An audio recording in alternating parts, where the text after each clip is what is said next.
I'm always so concerned about overcooking meat that I tend to undercook it, um, which is a problem because I'll have a nice steak or a nice piece of fish, bring it to the table, and it'll be raw in the middle because I would rather have it a little underdone than overdone.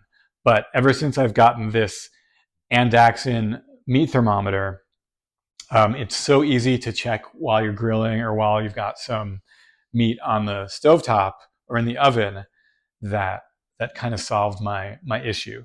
So it's a quick read thermometer. It does have measurements on it to tell you when things are ready or what the right temperature is, but I don't really look at those. I know that I'm looking for medium rare steak, so when it's 125, I'll pull it off. Or if I'm doing, say, like chicken cutlets or chicken, I'm looking for 165 before I take it off. And this thing, you just open it up, it turns on automatically, and you can quickly stick it into your meat. Temperature reads, and then you know whether it needs a couple more minutes or not. I was using it on the grill last night, making some shish kebabs. I was making some schnitzel on the stove the other night, and I used this.